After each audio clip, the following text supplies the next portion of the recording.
18 წლისამ გადაწყვიტა, რომ საქართველოს ამერიკული ფეხბურთის ფედერაცია დაგიარსებინა. სულ რაღაცას ეძებ. ან სულ რაღაც ახლის პოვნა გინდა, რომელიც რაღაც ღირებულებას მოუტანს პროექტში მომხმარებელს და შენ ოთახში არ ჩაიკეტო. იდეა რო წამოგდეს, სტივ ჯობსმა თქვა, შენი ცხოვრება იცვლება მაშინ, როცა აღმოაჩენ, რომ რასაც ხედავ ყველაფერს შენ გარშემო, ყველაფერი შექმნილი შენერი ადამიანის მიერ. სტუდენტებს რო გითხრათ ხოლმე როგორც ჩვენ პროფესიებს, არანაირი პროფორიენტაცია, არანაირი საომავლო ხედვები. მოგესალმებით, დღევანდელი ჩვენი პოდკასტის სტუმარია სანდრო კანდელაკი, სტუდენტ-ჰანთის თანადამფუძნებელი და მმართველი პარტნიორი. მოგესალმებით, სანდრო, პირველ რიგში მადლობა აქ მობრძანებისთვის და შენი დროისთვის. დავიწყოთ კითხვით, ვინ არის სანდრო კანდელაკი? მადლობა თქვენ დაპატიჟებისთვის. ვინ არის სანდრო კანდელაკი? კარგი კითხვა არის. სანდრო კანდელაკი არის ალბათ გულანთებული ადამიანი, რომელსაც სურს რომ ბევრი საინტერესო ღირებულება შექმნას ქვეყნისთვისაც, ადამიანებისთვისაც და ალბათ სოფლიოსთვისაც და ამას ვცდილობ დიდი ხანია და არ ვიცი რამდენად გამომდის აქტიურად, მაგრამ იმედი მაქვს რომ რაღაცა საერთაშორისო გამომივა. როგორც ვიცით, ჯერ კიდევ 18 წლისამ გადაწყვიტა, რომ საქართველოს ამერიკული ფეხბურთის ფედერაცია დაგიარსებინა და ხარ საქართველოს ამერიკული ფეხბურთის ფედერაციის თანადამფუძნებელი. მანამდე თუ იყო ნიშნები, რომ საქართველოში გინდოდა რაღაც ახალი შეგექმნა და იდეები, ასე რომ ვთქვათ, ხელშესახებ პროდუქტებად გექცია. ბავშვობიდან ვცდილობდი ხოლმე რომ რაღაცა განსხვავებულ რაღაცებს შევჭიდებოდი ხოლმე, როგორც წესი. განსხვავებულ აქტივობებს, განსხვავებულ ინიციატივებს და ალბათ რაღაც ამერიკული ფეხბურთამდეც ეგრე მივედი, საინტერესო ადამიანებს შევხვდი, რომელიც ამ მიმართულებით რაღაცებს აკეთებდნენ. განსხვავებული სპორტი იყო, საინტერესო კონცეფციით და ვიფიქრეთ, რომ რატო არა, რომ საქართველოს ზოგადად ძალისმიერი სპორტები ძალიან გვიყვარს და საკმაოდ წარმატებულები ვართ ამ ძალისმიერ სპორტებში და წავსულიყავით ამ მიმართულებით და შევუერთდი ამ რაღაცა საინტერესო ადამიანების ჯგუფს, რომლებიც შეგვიძლია გააგრძელეს ამ საქმიანობით სვლა. ძალიან წარმატებულადაც მიმდინარეობს ეს საქმიანობა და მთელი გულით შემოდგენილობ ამ ადამიანებს და მეც რაღაცა პატარა წული შევიტანე ამ საერთო სასიკეთო ამბავში და კი, ის იყო საინტერესო გამოცდილება იყო ძალიან. ამის შემდეგ უკვე გახდი სტუდენტი. და შენი აზრით, სტუდენტური ცხოვრება მხოლოდ სწავლა თუ ასევე შეაძლებლობები, რომელიც უნდა გამოვიყენოთ? თანამედროვე სამყაროში, რომელსაც ახლა ჩვენ გვიწევს ცხოვრება, ალბათ ერთ-ერთი მთავარი ამბავი არის, რომ იმდენად შეიცვალა პირობითად ჩემი, მე როცა სტუდენტი ვიყავი, მაშინდელი მდგომარეობა და დღევანდელ მდგომარეობასთან, რომ მე რო სტუდენტი ვიყავი, ძალიან ცოტა იყო შესაძლებლობები, იმიტომ რომ რაღაცა არც ხდებოდა ბევრი რაღაცა, არც რაღაცა ბევრი ღონისძიება არ ტარდებოდა, არც სხვა დამატებითი მარტო იყო რა, მიდიოდი უნივერსიტეტში, ესწრებოდი ლექციას და მე არც თავისუფალ დროს ისე იყენებდი, როგორც შენ გინდოდა და გაინტერესებდა. მაგრამ დღეს არის ძალიან ბევრი შესაძლებლობა. და მგონია რომ დღეს ესე რომ შევხედოთ რა, დღეს სწავლისთვის აღარ არის საჭირო რაღაცა კონკრეტული ფორმალურ სივრცეში ყოფნა, იმიტომ რომ დღეს ყველა ადამიანს აქვს ინტერნეტი და ინტერნეტში დევს ყველაფერი საერთოდ. ანუ არ არსებობს პროფესია, რომელიც სწავლად ჩვენ არ შეგიძლია, ამისთვის შეიძლება მხოლოდ დისციპლინა, თუ ხარ დისციპლინური ადამიანი და შეგიძლია რაღაც საქმეს და მათ შორის სწავლას მიუდგე, მაღალი დისციპლინით შეგიძლია, არ ვიცი რაღაცა 90 დღეში, 6 თვეში, 1 წელიწადში ისწავლო ნებისმიერ რაღაცა. ანუ სწავლას უფრო მეტად რაღაცა სწავლის კომპონენტი უფრო მეტად ჩაანაცვლა უნივერსიტეტის ნაწილში, უფრო რაღაცა აქტივობებმა და სხვა ღირებულებებმა ამბებმა რა და მაგიტომ მგონია რომ სწავლა დღეს შეგიძლია ყველგან, ანუ არ აქვს მნიშვნელობა სათხარ და რა მოცემულობა გაქვს, იმიტომ რომ დღეს ინტერნეტი არის და უფრო მეტად მგონია რომ შესაძლებლობების ნაწილი არის უფრო მეტად სტუდენტობასთან დაკავშირებული რა. უბრალოდ რატო? იმიტომ რომ სტუდენტობა არის ყველაზე საინტერესო პერიოდი და პროცესი, როდესაც ჩვენ რაღაცა სკოლის გამოცდილებიდან და სკოლის ცხოვრებიდან გადახვედი განსხვავებულ ცხოვრებაში და მგონია რომ ეგ არის ის პერიოდი, როდესაც შენ შეგიძლია ძალიან ბევრი რაღაც გარისკო.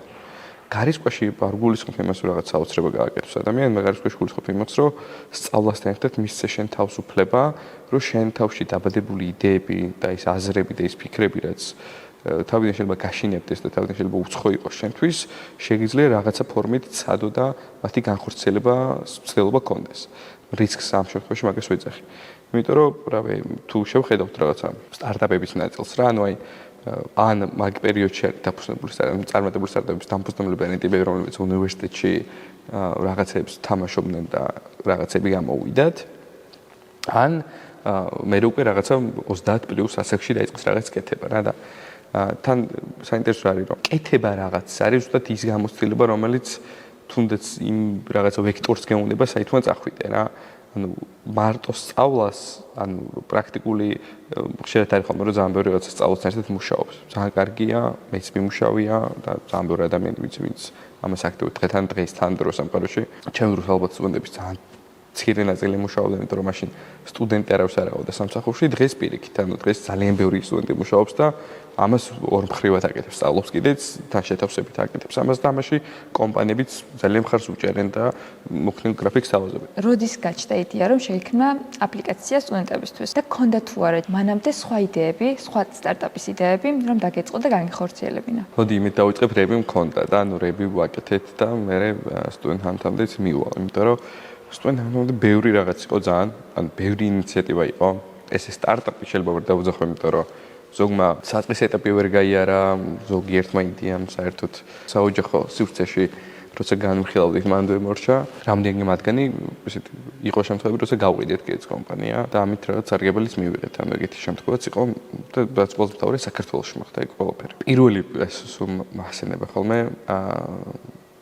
ბიზნესი ესე რომ თქვა იყო ჩემს ბავშვების მეგობართან ერთად, რომელიც სამწუხარო დღეს ჩვენთან აღარ არის, მიშოსთან. ეს იყო რაღაცა e-commerce ბიზნესი უქონდა, მაშინ როცა აი Amazon-ი არავინ არ იცოდა, საერთოდ საათების ბიზნესი უქონდა, ჩამოქონდა და ვყიდით აქ ონლაინ. და მაშინ ძალიან ის იყო, ძალიან რთული იყო, იმიტომ რომ ის იყო ქართულ ბარათებს არ ქონდა დაშვება უცხოურ პლატფორმებზე თანხის გატარების. და ანუ ეს რაღაცა ძალიან დიდი ბიუროკრატიული პროცესი უნდა გაგევლო, რომ საქართველოს ქართულ ბანკს ამის უფლება მოეცა და რაღაცა ძალიან ბევრი ვიწვალეთ მაშინ მახსოვს. იყო პირველი ბიზნესი, რომელსაც სკოლის ასაკში მქონდა შეხება, ალბათ მე 10 კლასში ვიყავით, სწორედ მახსოვს მე და მიშო, მე 10 კლასში ვიყავით. აი სასაცილო რაღაცა რაც იყო, რომ ფას, ანუ პირობითად რაღაცა თუ გვიშდებოდა 10 ლარი, მოგების მარჟას ვამატებდით იმის მიხედვით, რამდენი შეიძლება ყოფნოდა კინოთეატრში წასვლაში, ან მაკდონალდსში ჭამაში რა, ანუ რაღაცა ფას მოგების მარჟას ეგრე ვამატებდით რა, ანუ იმიტომ რამდენი მოგებიანი იყო? მოგების მარჟა იყო ისეთი ძალიან კარგი, იმიტომ რომ მაშინ საქართველოში არავის მსგავსი პროდუქტი არ ქონდა. რაღაცა მარტო ჩვენ შემოგქონდა რაღაცა საათები. მეორე მაგის მერე იყო მაშინ უკვე ციფრული პროდუქტი, რომელზეც მუშაობდით, ეს იყო იმის რა ქვია, ტრეინინგების პლატფორმა, სადაც სტუდენტებს შეეძლოთ რომ შესულიყვნენ და ენახეთ საინტერესო ტრეინინგები რა იყო საქართველოში. სხვა შორის მაგაზე ფულიც ქონდა, ანუ ინვესტიცია ავიღეთ ახლობლისგან და ბანკისგან, ის უკვე სესხი იყო ამ შემთხვევაში და მაგ პროდუქტმა ვერ ნახა მზე.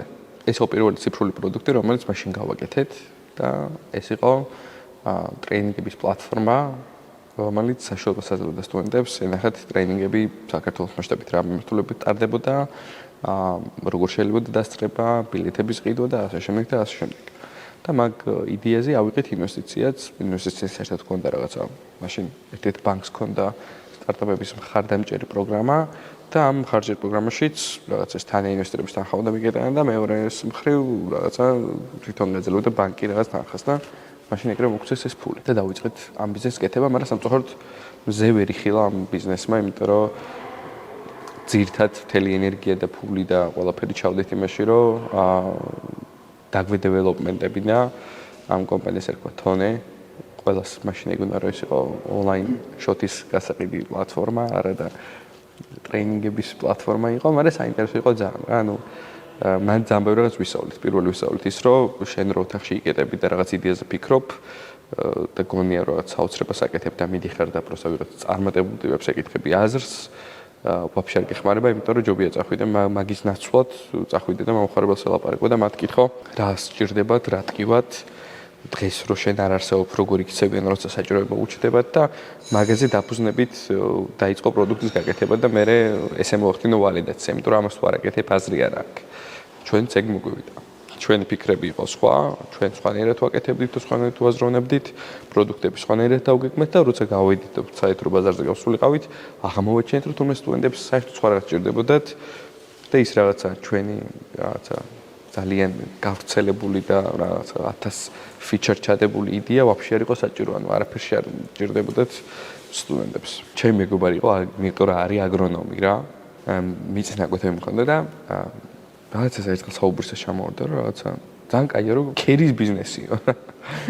რაღაცა თუ მოიყვანდა შეინახაო, რაღაცა ამ ქერზე მოთხოვნაო რაღაც დროის განმავლობაში მე იზრდებაო და როცა ასე ვთქვათ რაღაცა ნაკლებია, ფასიც იზრდება ამ ქერზე, კაი რაღაცა არის. აი მაგ ბიზნესს ვიყავი მოკეთ რაღაც პერიოდი, ანუ რაღაც პერიოდი ქერიც მომყავდა, ესე მარტივად რო ვთქვათ. ეკოლოგიურ რაღაცაში ბევრი რაღაც ყოფილა, აი ძალიან ბევრი რაღაცა, მაგრამ ყველაზე ისეთი ბოლო განსხვავებული რაც მახსენდება იყო მე აუგეფი მენიუ ჩემს ორ მეგობართან ერთად, რომელიც რესტორანში ადამიანს საშუალებას აძლევდა რომ AR ტექნოლოგიას გამოყენებით ენახათ მენიუ რესტორნის, რომ უფრო თვალსაჩინო ყოფილიყო ადამიანი რას უკეთებს. მაგ იდეით მოვხვდით რაღაც აქსელერატორშიც, ინვესტიციაც ავიღეთ, მაგრამ პრობლემა იყო ის რომ თვითონ მაშინ ეს ტექნოლოგია არ იყო განვითარებული და კომპანია რომელიც AR ტექნოლოგიის რაღაცა იმას სერვისს გთავაზობდა, Wufori ერქვა ამ კომპანიას, მე ჩვენ რომ მაშინ ვიყავით, მუშაობდა 2 თუ 3 დამფუძნებელი და დღეს რო მაგალითად ნახავთ ეს კომპანია არის რავი 200 თუ 300 თანამშრომელი ყავთ, რა ძალიან გაიზარდნენ. და მაშინ არ იყო ეს ტექნოლოგია განვითარებული, შესაბამისად ეხლა ცდილობ სტილ პროექტ ჩვენი ის რაღაცა ტაიმინგი. ხო, ტაიმინგი იყო ცალსახად. მაგრამ შეიძლება და ცოტა სხვაგვარად წაყვანა მაგ მემართულების, ანუ მაშინ ჩვენი მთავარი შეცდომა იყო ის, რომ რატომღაც ჩავიციკლეთ ამ ტექნოლოგიაზე. ანუ პრობლემა ვალიდური იყო, ადამიანებს ჰქონდათ ეგ პრობლემა, რომ სტანდარტული მენიუები რესტორნებში არ იძლეოდა იმ რაღაცა ინფორმაციას, რაც მომხმარებელს სჭირდებოდა, მაგრამ ჩვენ გვინდოდა რომ ამის AI-ით გადაწყვეტა მოგვეფიქრებინა, როცა უბრალოდ ტექნოლოგია არ გაძლევდა ამ შესაძლებლობას და მომხმარებელს უბრალოდ გადაწყვეტა სჭირდებოდა და არა მაინც AI არის ამ შემთხვევაში. და ამას ცოტა გვიან მივხვდით და გვიან როცა მივხვდით, უკვე ბევრი რაღაცა სხვაგან იყო გაქცეული მაგ ინდუსტრიაში. ასე რომ ეგ იყო მთავარი გამოწვევა ჩვენთვის. მაგრამ საინტერესო იყო, იმიტომ რომ ძალიან ბევრი საინტერესო ადამიანი გავიცანით მაგ სტარტაპის კეთებისას, საინტერესო გამოცდილება დავაგროვეთ და ძალიან ისეთი კარგი გამოცდილება იყო ხო და ისეთ რაღაცა ახალ ბედა ტექნოლოგიაზე მუშაობის, იმიტომ რომ მახსოვს რომ საქართველოში ძალიან ჭირდა დეველოპერები ამ მიმართულებით და რაღაცა ერთი ქართველი ყავდა ლუკა, რომელიც ესტონეთში ცხოვრობდა, იქ სწავლობდა, იქ ცხოვრობდა და რაღაცა ისევე მუშაობდით. რომელი წელი იყო მარტო? 2015-16. და როდის გაჩნდა Student Hunt-ის იდეა? ხო, Student Hunt-ის იდეა გაჩნდა ძალიან გვიან, ანუ გვიან, იმიტომ რომ უკვე სხვა მიმართულებით ვიყავით გადასულები, ანუ ჩვენ გარდა ამ რაღაც სტარტაპის კეთებისა გადავწყვეტ, რომ ჩვენი უნარები რაც ქონა, მაგით ბიზნესი გვეკეთებინა, ანუ ცალსახად სტანდარტული კლასიკური ტიპის ბიზნესი, რომლის მიზანიც იქნებოდა, რომ გაგვიწია ნებისმიერი ტიპის მომსახურება, რაც ჩვენ ცოდნაში და კომპეტენციაში შედიოდა. ეგეთი ესეთი ბიზნესი იყო ციფრული ტრანსფორმაცია.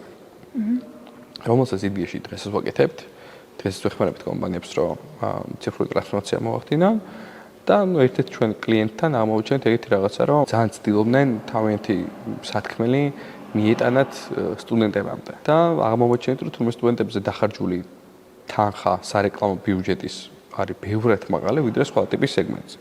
რატომ? იმიტომ რომ დღეს სტუდენტები არიან Gen Z და Gen Z-ისთვის პროსტა რაღაცის დაპრომოუტება და ეგრე მიტანა ძალიან რთულია, რა ვიცით. ეს რო დავინახეთ, რომ ეს პრობლემა იყო კომპანიებისთვის, მე გავწყვეტ რაღაცა სტუდენტებზე რაღაც პატარა რისერჩი გავუკეთებინა, რა ჭირდებათ, როგორ ჭირდებათ და მე მივხვდით, რომ ანუ არა მარტო ბიზნესის მხრიდან იყო პრობლემა, რომ ბიზნესი ვერ გადიოდა სტუდენტებზე, არამედ სტუდენტებსაც ძალიან ბევრი პრობლემა ჰქონდათ და ამ კვლევაში აღმოვაჩინეთ ამ რისერჩი, რომ თურმე რაღაც ყველა უყურებთ სტუდენტს როგორც არამსყიდულუნარიან ტიპებს საქართველოში და რო აღმოვაჩინეთ, მაშინ დავთვალეთ რაღაცა მსყიდულუნარიანობის რამხელა იყო რა.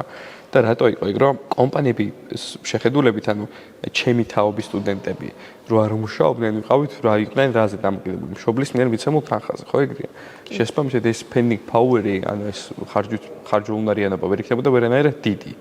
მაგრამ დღეს ხო შეცვლილია ეს მდგომარეობა, იმიტომ რომ სტუდენტების ალბათ 70% მუშაობს. რო დავითვალეთ, აღმოჩნდა, რომ საქართველოში სტუდენტი საკმაოდ დიდ თანხას ხარჯავს. მიუხედავად რომ რაღაც შეიძლება ის იყოს ყოველდღიურად არ იყოს დიდი თანხა, წლიურად ეს საკმაოდ მაღალი თანხა არის, იმიტომ რომ სტუდენტების ესეთი ნაწილი მუშაობს და მათ რაღაცა აქვთ საკმაოდ დიდი ეკონომიკური ძალა, რომელიც წლის განმავლობაში არის რამის 2 მილიარდი ლარი დახარჯული. მათ მივხვდით რომ ანუ პრობლემა იყო შეხედულებაში ანუ ჩვენ ისე ძველებურად უყურებდით რა რომ სტუდენტი არ მუშაობს ფული არ აქვს და თუ რომ აღმოჩნდა რომ სტუდენტი არ მუშაობს და ფული არ აქვს აღარ არის სტუდენტი მუშაობს და დღეს ძალიან ბევრი ფული აქვს სეივინგიც აქვს და ძალიან ბევრი რაღაცა შვება და ძალიან დიდი ზეგავლენია აქვს რა პროცესს მივხვდით რატომაც იზრდებოდა კომპანიების მხრიდან ინტერესი ამ სტუდენტებზე იმიტომ რომ სტუდენტი არის ტიპი რომელსაც შენ თუ დღეს დაითრევ უხეშად რო ვთქვათ ის მერე გაიზრდება უფრო მეტად ფულიანი ტიპი გახდება უფრო მეტად უდევნერიანობა იქნება და უფრო მეტად თუ ლოიალურ მომხმარებელად აქცევ შენთვის ძალიან კარგია და მოკლედ მაგიდან მივედით მაგიდან აება ეს ჯაჭვი რა ანუ წავიდე როგორც ხდება ხოლმე და ნუ რაღაც ძალიან ისეთი აი თავიდან როგორც ჩვენ თავში არის ხოლმე ხო იცი რაღაც იდეა რომ მოგიო მე 1000 რაღაცა ჩდება რა და ეგეთი დიდი გიჟი რაღაცა იყო რა ანუ ბევრი რაღაცით ძალიან და მე დავიწყეთ ფიქრი იმაზე რომ ეს როგორ უნდა დაგვევარცხა შეგვემცირებინა რაღაცა იდეაში ეხაც მაგ პროცესში ვართ რა ანუ ეს არ არის final პროდუქტი ანუ მივხვდეთ რომ ბევრი რაღაც დაემატა უკვე ეს არ არის final პროდუქტი კიდე ამ კვლევისა და ის რა research and development-ში ვართ რა ანუ არ გვაქვს მიღწეული რაღაც მთავარ რაღაცებს იმიტომ რომ ეგ არის მიზეზი რის გამოც რაღაცა ბოლომდე ჩვენი ბიზნეს მოდელები არ არის ჩართული ანუ არის რაღაცები ფრაგმენტულად რა და ეგ არის იმიტომ რომ რო გითხები ხოლმე რატო იმიტომ რომ რა ვეძებთ გზას კიდევ უკეთეს თუ უკეთეს იქნება უკეთეს დავამატებთ თუ არა და რავი ამაზე გვაქვს მოდელი როგორ შეიძლება უფრო ისეთ მასშტაბურად ავამუშავოთ თან როგორც მივხვდი ეგ არის ინოვაცია საქართველოსთვის და საქართველოს ბაზარზე შემოიტანო ეს ახალი იდეა ციფრული ტრანსფორმაცია ჯერ კიდევ თქვენ გიწევთ და გიწევთ ამის რიზერჩი და ასე რომ ვთქვათ ჯერ არ გაქვთ ფუნდამენტი რაზე დაფუძნებით გააკეთებთ რიზერჩს კი ეს არის მე ეგრე მგონია რომ სტარტაპს კეთება ეგ არის სულ რაღაცას ეძებ ან სულ რაღაც ახლის პოვნა გინდა რომელიც რაღაც ღირებულებას მოუტანს პირველ რიგში მომხმარებელს და შენ და მგონია რომ ეგ პროცესი არ უნდა შეწყვიტო არასდროს იმიტომ რომ აქ პროცესი თუ შეწყვიტა მე ალბათ ზუსტად ეგ არის პროცესი როცა შენ უკვე გადადიხარ და ხდები ტრადიციული ბიზნესი ანუ პროსტა ფულს აკეთებ ანუ ნაპოვნიკა ერთი გზა და მიდიხარ ანუ არაფერს განსხვავებულ შეიძლება რაღაც მინიმალური შეცვალო და რაღაც ელემენტარული ფიჩერები დაამატო მაგრამ ანუ აი რაღაცა ამ კვლევის და აი ამ პროცესის ამ მიგნებების და ამ მიგნების პოვნის პროცესს თუ აჩერებ გონია რომ რაღაცები იცვლება საიდან მოგივიდა სტუდენტ-ჰანდის იდეა და პირველი ვის გაუზიარე ამ იდეის შესახებ ხო, აი სტუდენტ-ჰანდის იდეა უბრალოდ აიგრე მოვიდა, რომ მოკლედ პირველი ალბათ იყო ის, რომ გვინდოდა გაგვიკეთებინა რაღაცა თული ციფრული, რომელიც კომპანიას გაუმარტივებდა სტუდენტებზე პროდუქტის მიტანას. ანუ იაფი იქნებოდა ბევრად, ვიდრე დღეს ტრადიციული გზები არსებობს, რა მაგალითად Facebook-ი ან სხვა სოციალური ქსელები, იმიტომ რომ აი მაგალითად cost per user სტუდენტების ნაწილში არის ბევრად მაღალი, ვიდრე პირობითად სხვა თაობის რა, ანუ იმიტომ რომ ჯენზის დაჭერა ციფრულ არქივებში ბევრად უფრო რთულია, ვიდრე მილენიალების პირობითად ვიზახი. და გვინდოდა რაღაცა გავიკეთებინა, სადაც კომპანიებს უფრო იაფის გადახდა მოუწევდათ, იმისთვის რომ მომხმარებელამდე მისულიყო. მაგიდან დავიწყეთ რა, ანუ რა, როგორ დავარესერჩეთ რაღაცა, ნახეთ რო არსებობდა მაგალითად ზუსტად მაგ იდეას დაფუძნებული ეგეთი unicorn-ი არის, ქვია Unidaisy. ძალიან მაგრები არიან, მაგათ შევხვდით და ძალიან ბევრ რაღაცაში დაგვეხმარნენ. ეგ არის გიგანტია რა, ანუ აი ამერიკაში, ინგლისში, ევროპის ამ ქვეყანაში არის და ძალიან მაგარი კომპანია. პირველ რიგში გაუზიარე ესენი იყვნენ ჩემი გუნდის წევრები, ვისთან ერთად სამსახურზე მუშაობდი და იდეაში შეგენც არიან ფაუნდერები. ჩვენ ეგეთი პოლიტიკა გვაქვს, რომ ანუ რაღაცა საერთო ადამიანები, ვინც რაღაც საქმეზე მუშაობთ ხოლმე, რომ მე რაღაცა ფაუნდერებს ეგენით ვხვდებით ხოლმე რა, რაღაცა თუ იმ საქმიდან იბადება რაღაცა ახალი იდეა და ეგრე ვისაც გაუზიარე ესენი ფაუნდერები გახდნენ და იმათ ერთად ვაკეთებთ ამ საქმეს.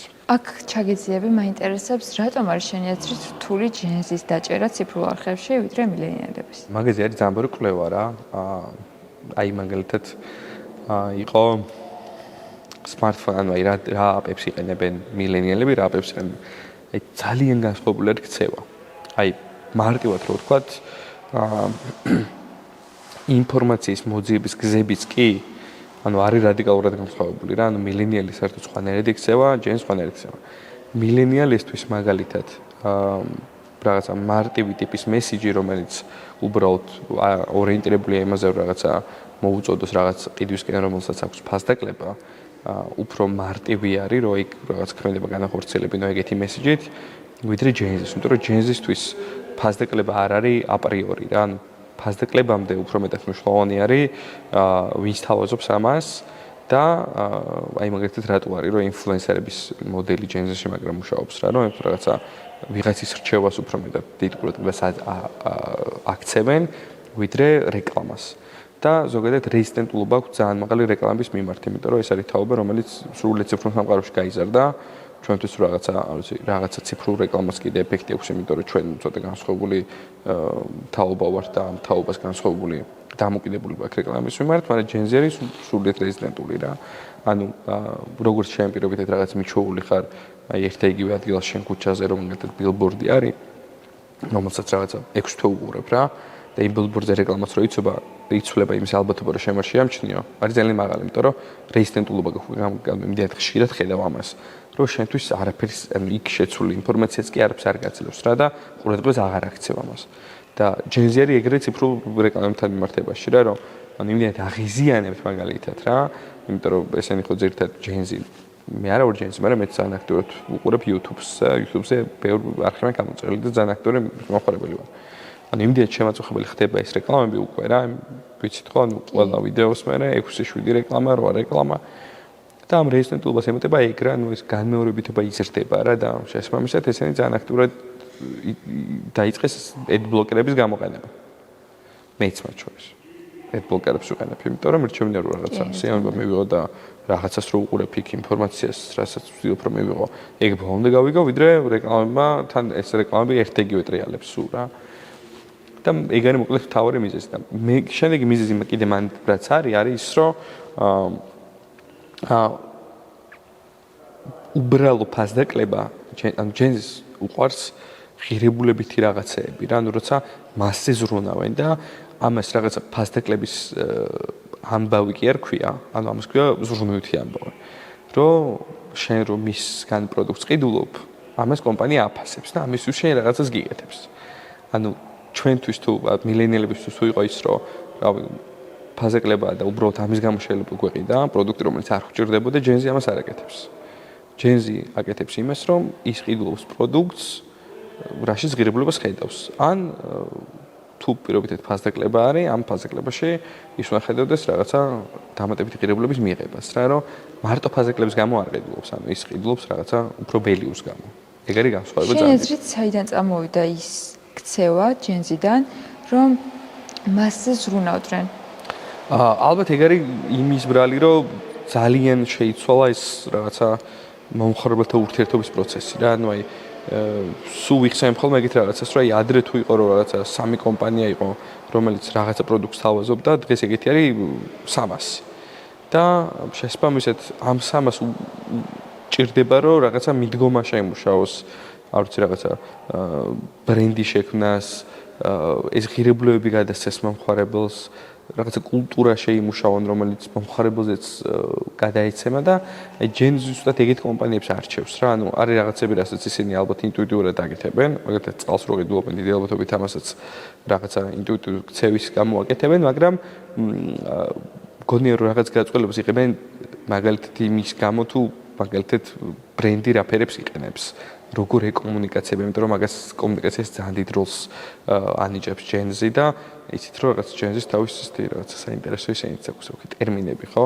და ანუ აი მგონია რომ აი ეგეთ რაღაცებს ძალიან ყურადღებას აქცევს ჯენზი და ეგ არის მთავარი მიზეზი, რის გამოც ადრე თუ იყო რომ პროსტო ფასდაკლებას გააკეთებ და მომხმარებელს დაიჭერ და მოიყვან, დღეს ეგ აღარ არის. დღეს არის რომ სწორ ღირებულებას თუ არ ჩადებ და რაღაცა სწორ სათქმელს და თუ არ დაანახებ ეს ტიპი შენთან რატო უნდა მოვიდეს და შენ რა ღირებულების მატარებელი ხარ და ამ ღირებულებას როგორც მომხმარებელს რამდენად უზიარებ და სათქმელს მასთან ერთად რამდენად ამბობ და შენი ბრენდი ზოგადად რა სათქმელს იძახის.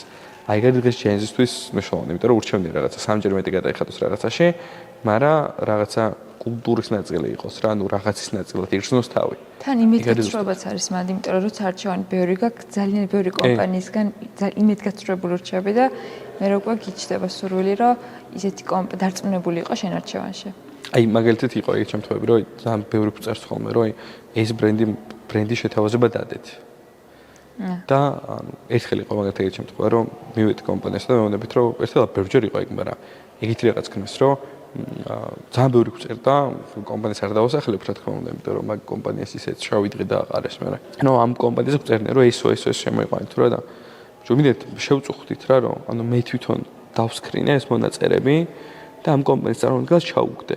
რომ მეთქი აი რავი კი გითხარით ერთხელ ორჯერ მაგრამ ხა რო ითხოვენ მეთქი ანუ ესე იგი ძალიან დიდი ინტერესი აქვს რა და ანუ აქ ჩვენ არავის არ ვეჭიდავებით ხოლმე რაღაცა პროცენტზე ან შეთავაზების ფორმატზე ურჩევთ ხოლმე რა რატო იმიტომ რომ ანუ ჩვენ არ ვართ ანუ ფასდაკლების API მარტო ჩვენ ვართ lifestyle-ები რომელიც ბევრ რაღაც საერთიანებს და ფასდაკლება და შეთავაზება ფასდაკლებას ყველაზე ისეთი დანკლებას თუ თქო რომ გამოვიყენოთ რა უფრო არის ეს არის შეთავაზებების სივრცე ანუ კომპანიას ვამბობთ რომ რავი ანუ შენ რა როგორ წარმოგიდგენია რომ ჯობი ეგრე გააკეთე, მაგრამ ჩვენ მე რაღაც დროს მე ანალიტიკას ვაკეთებთ, უყურებთ, გააქტიურება რამდენი იყო, როგორ გამოიყენეს, რატო არ გამოიყენეს და შემდეგ და მე ურჩევთ, რომ თან ვეკითხებით რა, ანუ ჩვენი იუზერებს, რომ ანუ რა მოგეწონა, რატო არ მოგეწონა და თუ რაღაცა არ მოგეწონა, რა იყო მის მიზეზი. ამას უზიარებთ ხოლმე კომპანიებს იმისთვის, რომ მაქსიმალურად საინტერესო შეთავაზება დადონ რა. და არ გვაქვს ხოლმე ეგ ის რომ რაღაცა აი მაინც ამდენი პროცენტი 50% ეფაზაკლება გააკეთე. ეგეთ სიგიჟებს არ ვაკეთებთ, იმიტომ რომ არ არის სწორი რა. ჩვენი მიზანია რომ შენი სათქმელი როგორც კომპანიის რომ რაღაცა სტუდენტი შენთვის ღირებული სეგმენტი არის და სტუდენტი შენთვის რაღაცა values ქმნის, ეგ მივიტანოთ სტუდენტამდე. და პროსტა იყოს რაღაც უნიკალური, რასაც ის რაღაცა სხვა ცხოვრების სხვა სივრცეებში ჩვენი აპლიკაციის გარშე ვერ შეხვდება. 5% რო იყოს ეგეც ღირებულია, როცა შენ რაღაც სხვაგან გავს რაღაცას ვერ თავაზობ და ჩვენ ამ სივრცეს გთავაზობთ ამისთვის.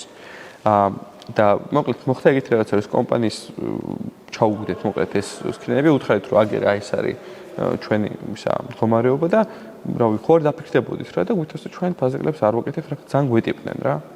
ოკეი, მეთქი ანუ აუხსენით კიდევ ერთხელ და უარი გითხრეს და მე მივწერე სტუდენტებს ანუ არც რამე საუბარი გამიზერე, просто უთხრე რომ მეთქი სამწუხაროდ მეთქი დღეს მეთქი კომპანიას არ აქვს ის პოლიტიკა მეთქი რომ რაღაც ჩვენთან შეთავაზება განთავსოს, მაგრამ პირობას გაძლევ მეთქი რომ კიდევ შევესწრებით და კომუნიკაციას გავავრცელებთ მეთქი და აი მარტო ეს იყო ალბათ ერთი 10 დღის მერე ამ კომპანიის წარმომადგენელი მე რეკოს და მე რომ ძალიან დიდი ბუდიში რომ დავდოთ შეიძლება და კი მეთქი, მაგრამ ეს სწრაფად რა შეიცვალა თქო და პირად ჩუქწერენ. ანუ გაშავება დაუწყეს ტიპებს, ანუ რომ რაღაცა რატო ვარდებთ, რატო არ ზრუნავთ, ვაფშე აღარ მოვალთ და ანუ თვითონ ჩვენ გარეშე მევიდნენ სტუდენტები და წერდნენ რომ და დავდეთ მას ცოტა ხანი და მე ავიღეთ ისევ, იმიტომ რომ ამ კომპანიას არ ესმოდა საერთოდ რატოდებდა ჩვენთან, ანუ შეთავაზების დადების value რა იყო ვერ ხვდებოდა რა, ანუ ერთი კვირტავს დაგვირეკა და მეო რაღაცა, ანუ რაღაც რაოდენობა უნდა რომ ანუ 100 კაცზე მეტი უნდა რომ ისულიყო. და მეთქი ანუ ეგრე არ არის, ანუ აქ რაღაცა ეგრე 100 კაცი მოყვა ხვალვა ერთ კვირაში არ არის მეთქი, ეგრე არ მუშაობს. ეს აპლიკაცია, ანუ და ეგ ხალხიც ეგრე არ მუშაობს აქ. დღეს რა არის სტუდენტანტი? სტუდენტანტი არის დღეს მთავარი საჭიროებები, რაც სტუდენტის ცხოვრებაში უჩნდება.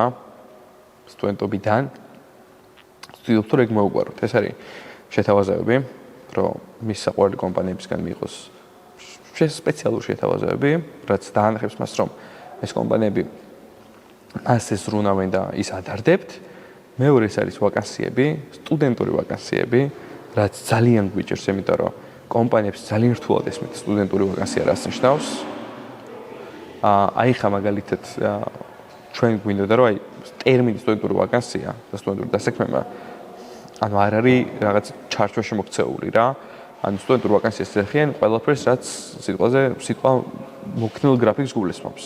ეგრე არ არის, ანუ მოქნილ გრაფიკი შეიძლება იყოს, მაგრამ 300 ლარს თუ ხდი, ანუ არ არის სტუდენტური ვაკანსია რა.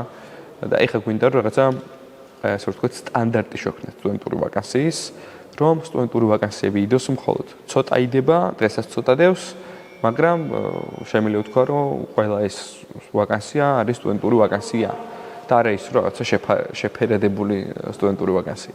და მესამე ეს არის ივენთები და ღონისძიებები, უფრო მეტად რაღაცა საგანმანათლებლო ღონისძიებები, რომელიც უნივერსიტეტების მხრიდან არის დაორგანიზებული, მაგის სივრცე გვაქვს, რომელსაც ასე ვანვითარებთ და პლუს ბევრი საინტერესო გეგმა, რომელიც ახლა ამ სამივეს კოლაბორაციას და განვითარებას შეუწყობს ხელს.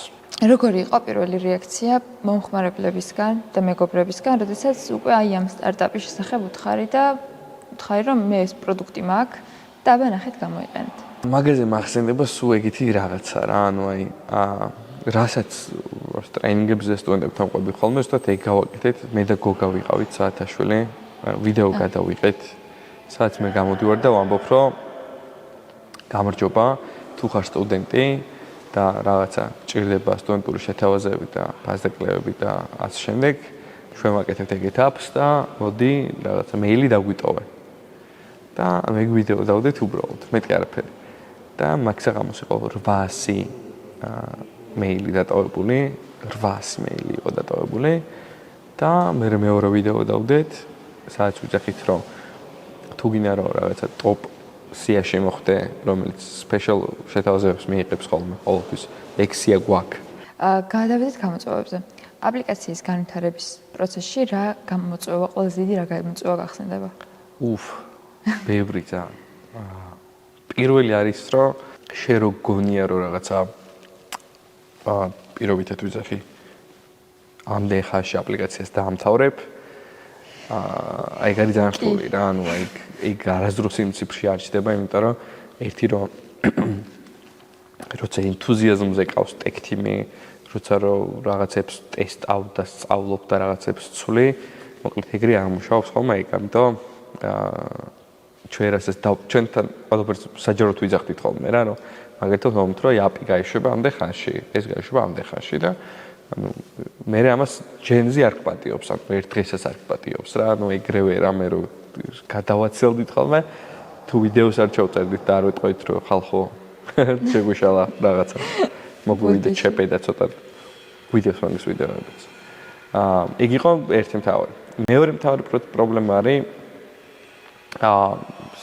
საოპერაციო პროცესი, ანუ როცა შენ აკეთებ რაღაცას, სადაც ყავს იუზერებიც, ყავს ბიზნესიც და ესენი ამ შენ მარკეტპლეისში რაღაცებს დებენ და რაღაცა ის პროცესია და პლუს გაყიდებ უნდა აკეთო საოპერაციოდ არის ძალიან რთული რა. ცოტა კაცისთვის ცოტა ადამიანებს არის ძალიან რთული. ანუ იდეაში თუ რაღაცები არ დაავტომატიზირე, მაინც რთულია რა. ეხლა რაც ვაკეთებ და რაც ვქენით იყო, რომ დავაავტომატიზირეთ რაღაცეები რა და ეხლა კიდე განსხვავებულად ვცვლით რაღაცებს, იმიტომ რომ მანდაც ძალიან ბევრი რაღაც ვისწავლეთ. როგორ დაიწყო გუნდის შერჩევის პროცესი? გუნდის შერჩევის პროცესი არის ეგეთი, რომ ბევრი მიდის, ბევრი მოდის. და ანუ უნდა მოძებნოთ ადამიანები, ვისაც ძალიან სწორად ესმის ეს იდეა რა და ანუ ამ ადამიანებს ვესმოდეთ ის ღირებულება, რომ მარტო ფულზე ორიენტირება არ უნდა იყოს მათი მიზანი. მათი მიზანი უნდა იყოს, რომ ესმოდეთ ამ რაღაცას რატო ვაკეთებთ. იმიტომ რომ აქ არის ძალიან ბევრი ენთუზიაზმი რა, ანუ რაღაც შედეგებს იღებ, მაგრამ შედეგები პირდაპირ ფულში არ კონვერტდება, ანუ პირდაპირ ფული არ მოაქვს ამ შედეგებს რა. იმიტომ რომ ჩვენ საქმეში ფულთან ერთად არის ძალიან ბევრი რაღაც, ძალიან ბევრი მეტრიკი, რომელიც მნიშვნელოვანი არის ზოგადად მომავლისთვის და მნიშვნელოვანია რომ ესმოდეს, იმიტომ რომ ძალიან ბევრს არ ესმოდა, ძალიან ბევრი ფულის გამოწავიდა, რომ ვიღაცამ უფრო მეტი გადაუხადა, აი ძალიან ბევრი შემთხვევები ქონდა, რომ ჩვენთვის პირადად გუნდის შერჩევა ყოველთვის ძალიან დიდ გამოწვევას უკავშირდება. ძალიან რთულია, ძალიან რთულია, ანუ მაგრამ როცა მოტივირებული ტიპები არიან და რომლებიც რაღაცა ჩვენც ბევრი რაღაც არ ვიცოდით რა, ანუ ეს ბიზნესი ვაფშე არ ვიცოდით ჩვენც არ ჩვენო გუნდის წევრებმა და ძალიან ბევრი რაღაცა ისწავლა პროცესში. ანუ ეგ არის რომ თავია მზაობა კონდეს რომ ისწავლოს, განვითარდეს. ანუ ჩემი აზრით, ანუ გამოსტილი ტიპები ვაფშე არ არიან ხოლმე ღირებული ამ შემთხვევაში, იმიტომ რომ გამოსტილი ტიპი თუ ის უფრო მეცას ითხოვს ანაზღაურებას, თავი არის შენ ყავდეს ტიპი, რომელსაც სურვილი აქვს რომ ისწავლოს. და შეუძლია რომ ამისთვის დისციპლინარული მიდგომა გამოიმუშაოს. ეგ ორი რაღაცა ტიპს თუ აქვს, სახეს გააძრობს. აი ძალიან მაგარი ტიპი გახდება, დომეინ ექსპერტი გახდება და აი არ ვიცი, ძალიან ბევრი მინახავს ეგეთი რა, ანუ ჩემს საქმეშიც და სხვები მინახავს ძალიან ბევრი, რომელიც ანუ აი ნოლიდან მივიდნენ, არაფერი გამოცდილება არ ქონდათ, მაგრამ ქონდათ აი ძალიან მკაფიო სურვილი და ჟენი იმისა, რომ ამ საქმეში ყოფილიყვნენ მაგრები და აი მართლა ვიძახი. რევოლუცია მოუხდენიათ იმ საქმეში რა. რომელი სტრატეგია ან ტექნოლოგია დაგეხმარეთ წარმატების გზაზე? ოთახში არ ჩაიკეტო, იდეა როცა მოგდის და კი შენია ეს იდეა, კი შენ მეგობრებთან ერთად, შენს გუნდთან ერთად უნდა განავითარო ეს იდეა, მაგრამ მნიშვნელოვანი არის რომ უნდა გახსოვდეს რომ იმ კარს იქით არიან ადამიანები, ვინც ის უნდა გამოიყენონ. და შენ თუ ამათ არის საუბრები და ამ ტიპებთან არ ლაპარაკობ, აზრი არ აქვს, იმიტომ რომ ძალიან პატარა ალბათობა რომ ისეთი პროდუქტი შექმნა ინტუიტიურად, რომ იმ კარს იქით ამ ადამიანებს ეს პროდუქტი მოეწონათ. თან როდის? მაშინ როცა თანამედროვე სამყაროში ტექნოლოგიები არის, პიკს მიღწეული, ესეთი აპლიკაციები, რასაც ჩვენ და სხვები ქმნიან, ანუ ძალიან კონკურენციაში არიან ერთმანეთთან და შენ თუ რაღაც ეგეთი მარტივი შეგიშლება, შენს განულ გზაზე უცბად ვიღაცა ჩამოირბენს, რომელიც შენზე კარგად გააკეთებს რაღაცას და შენი სივრცე აღარ დარჩება იქ. ამიტომ ჩემი აზრით არის ეგ რომ კეთებით სწავლა და ყველაფრის მომხმარებელთან ერთად ვალიდაცია, იმიტომ რომ მაგის გარშემო მგონია რომ არ გამოდის რა, იმიტომ რომ მივხვდეთ რომ ჩვენ ძალიან ბევრი მივხვდეთ რომ ჩვენ მაგაზე ვსვიობთ რომ გაგვიარა, ძალიან ბევრი რაღაც შეგვეშალა. იმიტომ შეგვეშალა რომ რაღაცა რო გვეგონა რომ ყველაფერი, ანუ ნახეთ სათქმელად მარტივია რა, ანუ რომ ამბობ რომ მოდი რა მომხმარებელს ელაპარაკე. ანუ მარტივია, მაგრამ აი პრაქტიკულად ეგ როგორ უნდა გააკეთო, ეგრე მთელი მოამე. ანუ როგორია განსხვავებულ მომხმარებლის ტიპებს, რომლებიც შენ ყავს, ანუ ყველა სტუდენტი ერთნაირი ხო არ არის რა, ანუ პირობითად რაღაცა კერძო უნივერსიტეტის სტუდენტები სხვანაირები არიან, საჯაროების სხვანაირები არიან, ამ მომხმარებელში კიდე ბევრი განსხვავებული ტიპია და როგორია შენ ყველას ეს ინფორმაცია, ყველას ეს უკავშირი სწორედ გაითვალისწინო რა და ანუ ეგ მაგაზე ეგეთი რაღაცა ერთი მოდელი არ არის რა, ანუ ესე ვერ იტყვი რომ აი მოდი ამ მოდელს მიყევი და ამ მოდელით გააკეთე, არა. ამ ეს მოდელი შემდე იპოვო. თავარი რომ და გესმოდეს ამ ეს მიდგომა რა არის, რომ შენ შეიძლება ძალიან მაგარი ტიპი ხარ, შეიძლება ძალიან მაგარი გუნდი ყავს, მაგრამ თუ ვსაუბრობთ რაღაცა სტარტაპზე და თუ ვსაუბრობთ რაღაცა განსხვავებულ პროდუქტზე, ძალიან რთულია შენ გაარტყა პირდაპირ ერთ-ერთში, შეიძლება იდეა და გაწყვეტა ძალიან კაი იყოს და ანუ general ყოველს მოწონდეს რომ არა მაგარი სტუდენტური აპლიკაცია, რომელიც ამას და ამას აკეთებს, მაგრამ ეს აპლიკაცია პრაქტიკულად როგორი უნდა იყოს, რა უნდა აკეთოს და მომხმარებელი ამას როგორ გამოიყენებს, ეგრე კიდე მეორე მხარე, იმიტომ რომ აი ძალიან მარტივი რაღაცები, მაგალითად ჩვენ რაც გავმაზეთ, მე ვხვდით რომ პროსტა ჩვენ რო თქვით რომ მოდი ამის რავი ესე ჯობია რომ გავაკეთოთ, ანუ აღმოჩნდა რომ აი მაგალითად პირველი აპლიკაციის დიზაინი რაც იყო ჩემი დახატული. და რატო გავაკეთე, იმიტომ რომ მინდოდა რაღაცა TikTok-ის, ქართული აპლიკაციების და რამოდენიმე იმის რა ქვია, Facebook-ის მათ შორის აპლიკაციების ისა ვიყე, გამოცდილება ავიღე, იმიტომ რომ მინდოდა რომ დამენახა ამ ჯენზის რამდენად სწორედ მიუდგებოდით რა ამით და ძალიან კარგად იმუშავა. და მაგის დაფუძნებით ძალიან ბევრი რაღაც მოვიგეთ რა მე. და ნუ ესეც უბრალოდ იქიდან მივხვდით რომ ნუტებს რო გითხებით აი ყველაზე ხშირად რა აპებს იყენებენ. ეგ აპები ჩამოვწერეთ, მათ შორის ქართული აპლიკაციები იყო, ხარ დავასახელებ. და მათი გამოცდილება ავიღეთ რა, იმედად გამოცდილება მენიუ ბარი როგორი ყოფილიყო, კატეგორიების განაწილება როგორი ყოფილიყო, მთავარი დეშბორდი როგორი ყოფილიყო, რომ ამ ტიპებისთვის რაღაც ახალი სასწავლი როგორი ყოფილიყო, ახლოს მყოფი მსგავსი ნაცნობი გამოცდილება ყოფილიყო რა და მაგრად იმუშავა. პირველად გქონდათ საიტი, როგორც მახსოვს? პირველად გქონდა საიტი, მე მქონდა API და ეს API იყო მთლიანი ჩემი დახატული. საიტის განვითარება უფრო მარტივად წავიდა თუ მე როგორ აპლიკაცია? ამ შემთხვევაში API უფრო მარტივად გავაკეთეთ, იმიტომ რომ ანუ API რო გავაკეთეთ, ზუსტად უკვე ვიცოდით რის გაკეთება იყო საჭირო რა.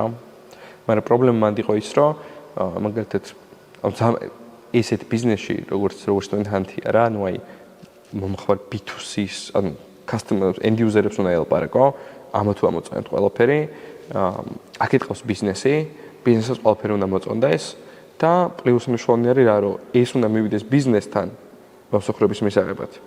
და შენ ამ პროცესს ყურადღება უნდა მიაქციო რა, მაგალითად ჩვენთან რო რაღაც ჭირდება, მაგალითად კვების ობიექტში რომ მიდიხარ, keywords ხსნი, ატრიალებ აძლევ წარმომადგენელს კომპანიისას და მან რამე ჩაკეთო მოხდა? კი. შენ გირეკავს ეს ტიპი რა, ან იუზერი, ან შენ გწერს. და მაგიტო ვიცი რომ აი საოპერაციოდ ის არის რთული, ბევრი რაღაცისგან შედგება, ძალიან ბევრი კომპონენტისგან შედგება რა. ანუ ეს არის პროსტა ერთი მარტივი რაღაც აღწერა, ხო?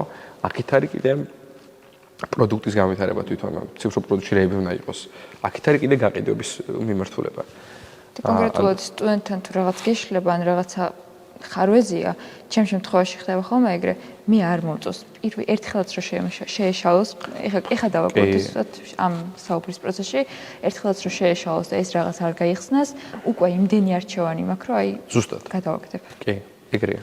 ანუ თან მithumetes რაზე ვსაუბრობთ, რომ დღეს ქართული ბანკები და მაგრად ამვითარებენ მობაილ ბანკებს, ხო ეგრეა და ძალიან ბევრი ამ სუპერაპოპასაც ჩალიჩობს და ძალიან კარგადაც გამოსდით რა, ანუ მეც რაღაცებს შეიძლება ისე აკეთებენ, არა კეთილსით ისე არა, ძალიან ბევრ რაღაც მაგრამ ანუ ძალიან კარგი შესაძლებლობაა რომ რაღაცა მობაილ ბანკში ეს ტიპები სტუდენტები ამ შემთხვევაში მათ შორის შეთავაზებებსაც იღებენ, ხო ეგრე? ანუ ძალიან ბევრი იყენებს.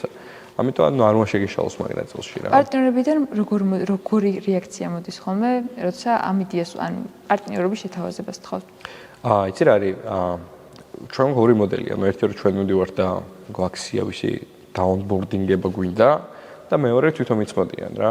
თვითონ მიცმოდიან არიან ძალიან გონება ესეთი open mind ტიპები არიან რა. ანუ ესმით, ხდებიან ღირებულებას, იციან რა უნდათ და ძალიან მარტივია ურთიერთობა. აი ძალიან. იმენა ძალიან მევასება ხოლმე ეგ ტიპებთან ურთიერთობა რა. ანუ აი რაც უბრალოდ თავს უკნე უღიმი, გეხარია რომ ეგ ტიპი არსებობს და ანუ ეუბნები რომ მიხარია რომ ერთად უნდა ვითამშრობოთ და აი გულს და სულს ვდებ ხოლმე ეგეთ იმაში. აი ვიღაცებთან რომ მივდივართ, ეგ ცოტა რთულია, იმიტომ რომ რთულია ხოლმე აუხსნა. ეხა კიდე შეიცვალა რა, ანუ რაღაცა სუსტავიდან რომ ვიწყებ, ძალიან რთული იყო, აი ძალიან რთულად ესმოდათ რა ღირებულებას გქნიდით, რატო ვაკეთებდით და ანუ ჯერ ვიწყებდით იმით და პრეზენტაციაში გვაქვს ხოლმე ჩასმული, რომ რატო არის სტუდენტი და ჯენზი მნიშვნელოვანი სეგმენტი, მაგას ვხსნით. და ანუ პირველი ვიწყებთ იმით, ანუ პირველი ყოველთვის ეგ არის ხოლმე უკავშირი. სტუდენტები არ არიან ჩვენ საინტერესო, სულ მაგას ისახიან თავიდან და ვეუბნებიან რომ იცი რა, იმიტომ რომ მათ ფული არ აქვს და როცა უხსნით მერე რატო აქვთ ფული და რამხელა რა რაოდენობის ფული აქვთ. მე იცვლება. მე მათ ხასიათი იცვლება ადაც და ასე შემდეგ.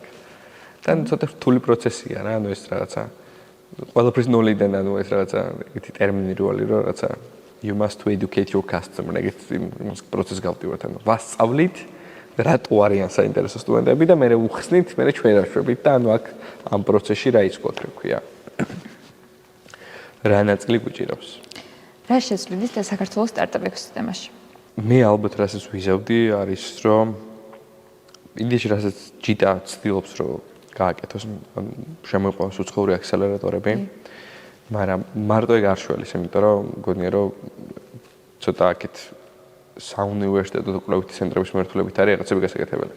რომ ბევრი კვლევითი ცენტრი გქონდეს, აქტიურად დავიწყოთ ამ ტექნოლოგიების კომერციალიზაციაზე მუშაობა, რომ მეცნიერებს, მეცნიერ მუშაკებს საქართველოში ინტერესი გაუჩნდეთ, რომ მათი კვლევები იყოს არა ფუნდამენტური, არამედ გამოყენებით მიმართულებაზე, ისეთ მიმართულებებზე, რომელიც კომერციალიზებად შეიძლება და მგონია რომ რასაც ევროპის ძალიან ბევრი ქვეყანა და ევროპის ძალიან ბევრი უნივერსიტეტი და ამერიკაში ძალიან ბევრი უნივერსიტეტი აკეთებს, პირველი უნდა გავაკეთოთ, რომ ჩვენთან სტარტაპების უმეტესობა არის software based, ანუ რაღაცა software-ზე ორიენტირებული და ეგ software based ძალიან კარგია რომ არსებობს. და ამ software based-ებს უმეტეს შემთხვევაში ჭირდება რაღაცა კარგი ვალიდაცია, კარგი traction-ი, რომ მე უცხოურმა აქსელერატორმა ან რაღაცა community-მ, საინვესტიციო community-მ ხელი შეუწყოს ფული ჩადოს ან სწორ ტიპებთან მოახვედროს, ხო ეგრეა? და მაგას ჯიტა ძალიან აქტიურად ცდილობს. მაგრამ გვაკლია ისეთი სტარტაპები, რომლებიც არის მაგალითად რაღაცა არ ვიცი, health tech-ზე, biotech-ზე, ძალიან ბევრი სამეცნიერო მიმართულება. ძალიან ბევრი მათ შორის ინჟინრული, რომელიც ძალიან პერსპექტიულია რა, ანუ ხა რო აიღო მაგალითად დღეს ფული შარაში იდება რა ტიპის სტარტაპები შეეგარი, არ ვიცი, კოსმოსის შესწავლა, ბიოტექნოლოგიების განვითარება, ანუ დღეს software based აღარ არის მარტო თემა რა, ანუ დღეს არის ბევრი ჰაი-ტექი, რაღაცა ბიოტექი და ასე შემდეგ. და ამისთვის საჭირო რომ შენ სკოლა გქონდეს კარგი, ამისთვის საჭირო რომ შენ მეცნიერ მუშაკები ყავდეს ბევრი, რომელიც ამ მიმართულების რაღაცებს აკეთებს რა. და მაგისთვის საჭირო რომ სახელმწიფო მოდელში არ დარჩეს კვლევითი ცენტრები. არამედ ამ კვლევით მიმართულებებში გახდეს ანუ ინტერესი გაშდეს კომერციული. და ამის ძალიან ბევრი მოდელი არსებობს რა, ანუ სპინ-ოფების და ანუ ძალიან ბევრი ქვეყანაში ძალიან ბევრი კარგი გამოცდილება, ანუ ძალიან ბევრი. და მოდელი არის მარტივი. გაქვს პირობითად რაღაცა თითქმის ყველა უნივერსიტეტში არის კვლევითი ცენტრი, რაღაცა პროფილური მიმართულებით. საჭირო არის რომ ამ კვლევით ანუ ეხლა არ ვიცი რამდენი პრიორიტეტი აქვს, მაგრამ ჩვენ ხო ამას ქონდა რაღაც ერთი პერიოდი 30 პრიორიტეტი მეცნიერებაში, რაც არის სიგიჟე, იმიტომ რომ იაპონიას აქვს 3 თუ 4. ანუ რაღაცა კონკრეტული პრიორიტეტები გვჭირდება ყოველწლიურად, მე ამ პრიორიტეტებზე კონკრეტული გეგმა და სტრატეგია როგორ უნდა მოვახდინოთ ამების კვლევა, რა მიმართულებები უნდა გამოიკვლიონ ქართულმა სამეცნიერო სივრცეებმა და მე ამ კვლევების შედეგების კომერციალიზების გეგმა უნდა არსებობდეს რა, როგორ ვისთან მივიტანთ და ვის დავაინტერესებთ ამ კვლევებით. და მგონია რომ ერთი რომ პოპულარიზებაც მოხდება ზოგადად სამეცნიერო მიმართულებების, რაც უკვე გაზრდილია და ძალიან კარგია. და მგონია რომ ეგ ძალიან დიდ როლს ითამაშებს, რომ რაღაცა დროის მერე ეს არ არის პატარა მოკლევადიანი თამაში, ეს არის ცოტა გრძელვადიანი ამბავი რა, იმიტომ რომ შენ თუ რაღაცა 7 წელში გინდა რაღაც კარგი შედეგი მიიღო 10 წელში, ამისთვის რაღაცა ეგეთი აქტივობა უნდა დაგეგმო რა, მეგრე მგონია. რა არის ფუნდამენტური პრობლემა, რის გამოც არ გვყავს unicorn სტარტაპები და არ ვითარდება, ასე რომ ვთქვათ, საქართველოში სტარტაპ ეკოსისტემა ისე, როგორც უნდა განვითარდეს წესით ჩქარად და სწრაფად. ხო, მაგას აქ ალბათ რამდენიმე მთავარი მიზეზი. ერთი რომ მოდი ესე დავუძახებ, რომ გამოცდილება გვაკლია როგორც ქვეყანას, ჩემი აზრით. იმიტომ რომ ეხლა დავიწყეთ რა 2015-დან დაიწყო, ხო, ანუ 10 წელია გასული. ალბათ გამოცდილებასთან ერთად ცოტა ფულის გვაკლია, იმიტომ რომ ბევრი ფული უნდა რომ ბევრ მიმართულებაში ჩაიდეს ინვესტირება, მათ შორის სკოლებში, მათ შორის ტექ კლუბებში, მათ შორის რაღაცა ბევრი ინიციატივაში მოკლედ რაც სხვადასხვა ლეველზე გაკეთდება რა, ანუ სკოლებში და პირველად სასკოლო მიმართულებით, საუნივერსიტეტო, ასე შემდეგ და ასე შემდეგ. Unicorn-ი კიდე მიზეზი რატომაც არ ყავს, ალბათ არის, რომ შესაბამისი სტარტაპი არ ყავს. იმიტომ რომ ჩვენ რო რაღაცა საინტერესო მიმართულების სტარტაპი ყავდეს, ანუ რომელიც კარგ შედეგებს დებს, ვინ მამაძაღლი ფულს არ ჩადებს, ეგ ხო ეგრეა, ანუ პირიქით. და ალბათ მესამე მიზეზი რაც არის ის, რომ უფრო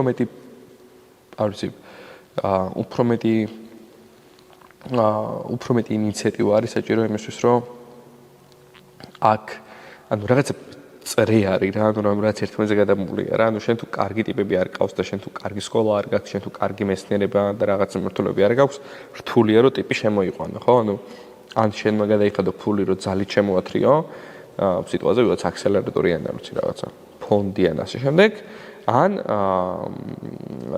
ამას თუ ვერ აკეთებ, ანუ ესენი თუ არ აკავს, მაშინ ვერაფერს ვერ შვები რა. და მე ერთ-ერთი ვარიანტი არის კიდე ის, რომ რაღაცა, ანუ არ ვიცი, რაღაც სახელმწიფო ბენეფიტები მისციან ტიპებს, რომ ისინი შემოვიდნენ, რაც ცოტა რთული ამბავია, იმიტომ რომ ეგეთ ჩვენზე კაი ბენეფიტები შეიძლება ბევრ მოსკოვ ქვეყანამ მისცეს რა და დრო ჭირდება ერთი, ჩემი აზრით. და ვიღაცა აი სულ ეგ არის ხოლმე რომ რაღაცა ერთი კარგი მაგალითი გვჭირდება რა, ანუ unicorn-ის ან რაღაცა დიდად გასროლი ტიპის, რომ ამ ინვესტორებისა და ორგანიზაციების იმაში ლუპში მოვხვდეთ.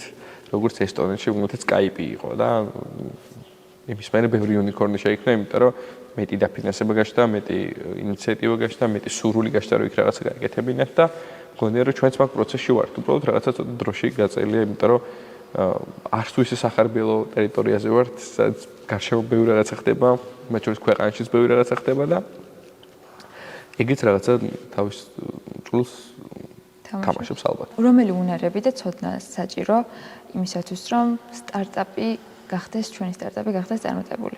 ჟინი, რაღაცის კეთების და დისციპლინა. ანუ აი, რო ვფიქრობ ხოლმე, რომ აი თუ სურვილი გაქვს, რომ რაღაცას მიაღწიო, ანუ სულ არ იცოდე ისწავლე. იმიტომ რომ ყველაფერი სწავლებადია რა. აი, ყველაფერი. აი, საერთოდ ყველაფერი. მე მყავს მეგობრები, რომლებმაც მაგალითად რაღაცა ანუ დაჭირდათ და ანუ აი ტექნოლოგიურ რაღაცები ისწავლეს, აი პროგრამისტები გახდნენ მაგალითად, იმიტომ რომ დაჭირდათ. ამიტომ ყველაფერი სწავლებადია და დისციპლინა თუ გაქვს, აი ყველაფერს იზავ რა. აი მაგურს გამოვარჩევდი მე. მომავალ თაობაზე რო ვისაუბროთ, ყველა ორიენტირებულია პროგრამირებაზე, ტექნოლოგიები წამოვიდნენ უფრო მეტად წინ და ორიენტირებულები არიან იმაზე, რომ ისწავლონ პროგრამირება და გახდნენ პროგრამისტები. მაგას რა გუყურებ შენ და შეცვლილი თუ არა ამ მდგომარეობას ქვეყანაში? ხო, ჩვენ ქვეყანაში გვიყვარს გაჰაიპება რაღაცეების რა, ანუ აი კოდინგი კარგია. კარგია, რა თქმა უნდა, მაგრამ რაღაც ანუ ამდენი დეველოპერი ქვეყანაში მგონი არც არ ყოფილა. იმიტომ რომ რაღაცა ის კომპიუტერი გაიხსნა ეს პროგრამების სწავლის ცენტრები. იმიტომ რომ მან მნიშვნელოვანი არის ხარისხი კიდე. კი. მეორე არის ახლა პრობლემა რა არის, რომ მე შენ გასწავლი რაღაცას არ არის დღეს თემა. მე შენ გასწავლი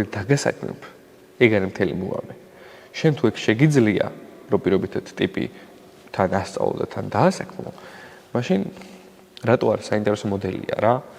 მაგრამ პრობლემა ეგაა, რომ დღეს ძალიან ცოტა ეგეთი ორგანიზაცია მე ასაქმებს დამსაქმებელი ცოტა არის რა. მე მგონია, რომ ძალიან კარგი შანსი გვაქვს ჩვენ, რომ გლობალზე ბევრი ტიპი დავასაქმოთ. იმიტომ რომ ჩვენთან ხელფასი ბევრად ნაკლებია ვიდრე ევროპაში და მე ვიცი ძალიან ბევრი ქართველი, რომელიც დღეს საქართველოს მუშაობს ევროპულ კომპანიებში და ამერიკულში მათ შორის. მაგ მიმართულად მეგონია, რომ ძალიან კაია, იმიტომ რომ რატო არა, როცა დღეს მithumetes თუ პროგრამის ხარ შეგვიძლია ნებისმიერ ადგილას იმუშაო, ნებისმიერ ადგილიდან.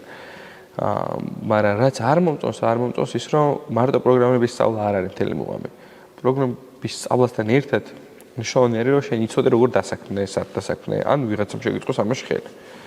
და იმათ ვისაც პროგრამების სწავლა უნდა, მე ურჩევ, რომ თვითონ ექსპერტი არის ძალიან ფართო. და ყოველდღურად ვითარდება და ყოველდღურად იცვლება. მithumetes იცვლება AI-ის ხანაში. ანუ დღეს პროსტა კოდის წერა რო შეგიძლია ეგ აღარ არის გამოწვევა რა.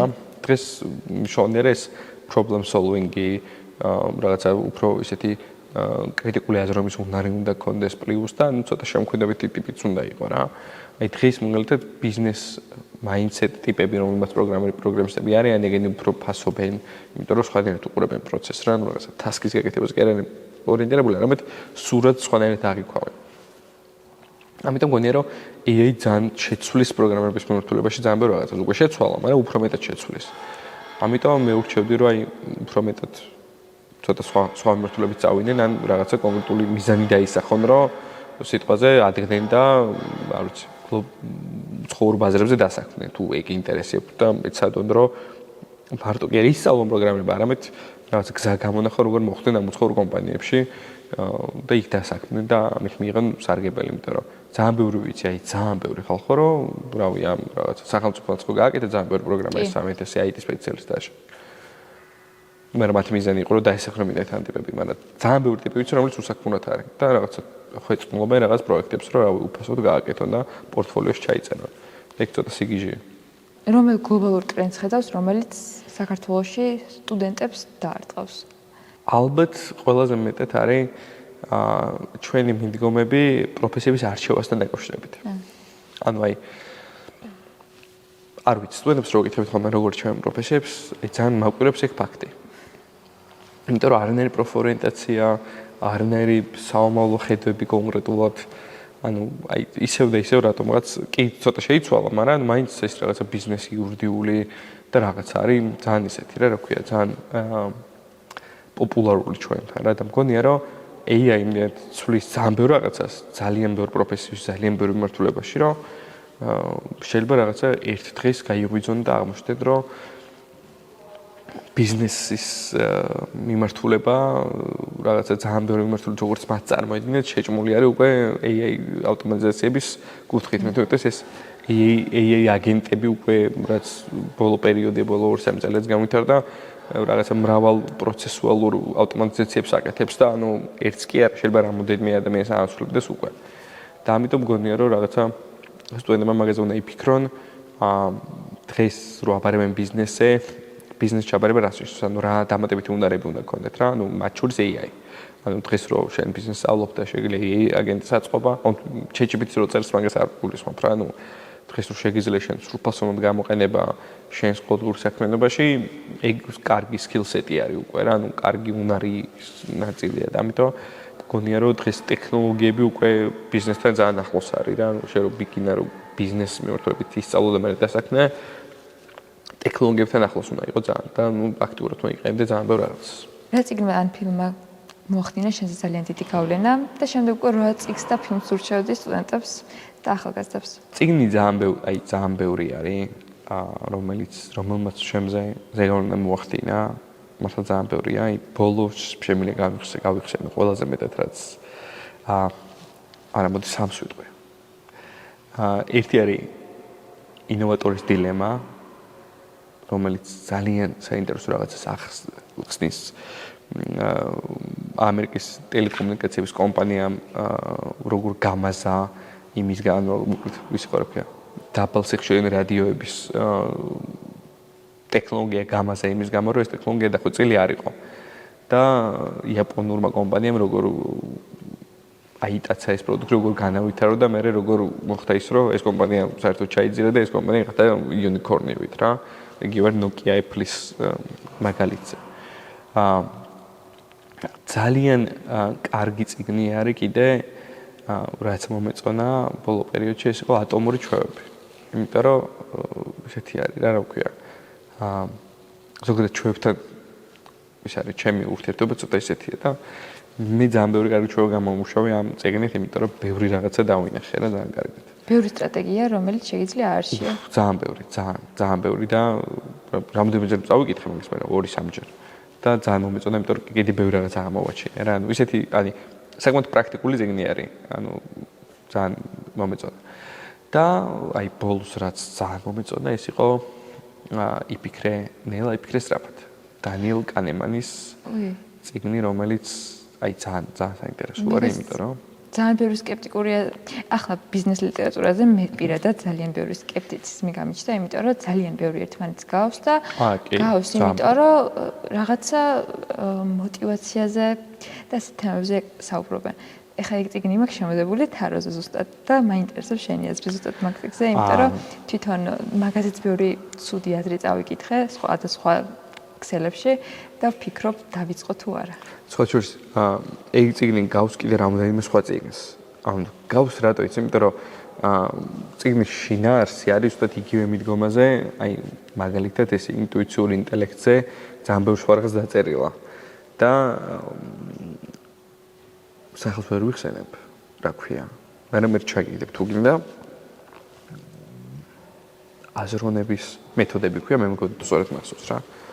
ინგლისურ ეგ არ არის დანიელ კანემანის ეს წიგნი გადათარგმნა ლურჯმა ოკეანემ, მაგრამ ის არ არის გადათარგმნილი ბლინკის ზემნახე და ძალიან გავს ერთმანეთს რა და იდეაში რაც მაგ თემაზე არის დაწერილი, ალბათ უნდა გავდეს კიდეც. ანუ მაგნეტოში პრობლემას მე ვერ ხედავ, იმიტომ რომ მაგრამ ეს ჩემთვის მაინც განსაკუთრებულია, იმიტომ რომ რაღაცა როცა ეს კრეატიულ და ინოვაციურ აზროვნებაზე, ამ რაღაცა ჩვენი განწყობილების წყობაზე, ამ ფიქრის პროცესზე, როცა რაღაცას უსმენ ხოლმე, აი ყველაზე ჩემ თავში როგორც მე წარმომედგინა, იმასთან ძალიან ახლოს მდგარი არის და ბევრი სხვა რაღაცა დამანახა ამ წიგნში, მაგრამ ანუ და მგონია რომ საინტერესო არის მაგ თვალსაზრისით და წესვლა მოგეწონოს. იმ ბიზნეს ლიტერატურაზე უფრო მეტად რაც მაქვს ხოლმე სკეპტიციზმი არის ის, რომ მეტად მაგალითად როგორი ლიდერი უნდა იყო, ან როგორ უნდა აკეთო სწორად სტარტაპში რაღაც. და რეალურად მე მაგის დამოკიდებულება თუ რაღაცას ვსწავლობ და როგორ ვიყო კარგი ლიდერი, ვაკვირდები იმ ადამიანს, ვინც ჩემს თვალში არის კარგი ლიდერი, იმიტომ რომ ყველა კარგი სტარტაპერი რომ ნახოთ, ყველას განსხვავებული უნარები აქვს, ყველას განსხვავებული ხედვები, განსხვავებული ჩვევები აქვს და გაჩნია შენ ვინ გინდა იყო, ხო? და აი მაგ მიმართულებით მაქვს ხოლმე ძალიან ბევრი სკეპტიციზმი.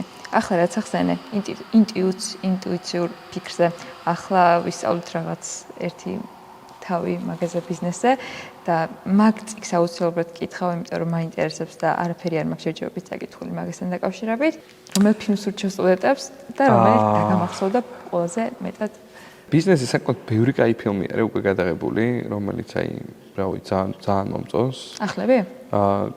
არა, ახლები, არ ვიცი, მაგრამ ზოგადად ბევრი არის ისეთი რა, მაგალითად მე ძალიან მომწონს თუ სწორედ მახსოვს ჯოი ქვია. გოგონა, რომელიც სახლის საწყენთ იმას, რომ თავის პრობლემები გავამერე რომ იკონებს რა, ძალიან საინტერესო არის ეგ. ძალიან მომწონს კიდე ცოტა ისეთი არის, რა ქვია, არა აბსოლუტურად რეალისტურიც არის, მაგრამ ფაუნდერი, McDonald's-ის ისტორია არის ძალიან საინტერესო. ფანტასტიკური ჟანრის ფილმები, რაღაცას ახალ იდეებს აგენერირებენ. მომავლის მოწყობაზე, რავი, ანუ ზოგადად ეგ ხო იგრეა, რომ სამეცნიერო ფანტასტიკის წიგნებიც როა იყო, ვინც წერს, ეგეც რაღაცას წიგნს არ მეტყველებს რა, ანუ ეგ არის რაღაცა ტრადიციულ ცოდნაზე ან ისტორიულ ცოდნაზე დაფუძნებული ხო, რომ რაღაცა არ ვიცი, მომავლის პერსპექტივის განჭვრეტა არის, რომ როგორ წარმოგვიდგენია, ანუ სიტყვაზე მომავალი 2500 წელს პირობითად. და იდეაში ეგ ხშირად ხდება, იმიტომ რომ ეს ადამიანებიც ანუ დღევანდელ ვარცი განვითარების პერსპექტივებს იღებენ იმისთვის რომ ამას დაფუძნებით რაღაცა სამეცნიერო ფანტასტიკა მოიფიქრონ და ამას დაფუძნებით ანვითარებენ ძალიან ბევრ რაღაცას რა და ძალიან ბევრი საინტერესო რაღაცა, რაც გონია რომ ეგრე იქნება, მომავალში, იმიტომ რომ ბევრი კაი სამშობლო ფანტასტიკი წიგნებით მიყვარს და გონია რაღაცები მანდაც რომელიც გამოარჩევდი, იმიტომ რომ ძალიან მოყვარს. მან მაგ ორი, ერთი არის მარსის ქრონიკები და მეორე არის კაცი რომელსაც მთვარე გაყიდა. კაცი რომელსაც მთვარე გაყიდა.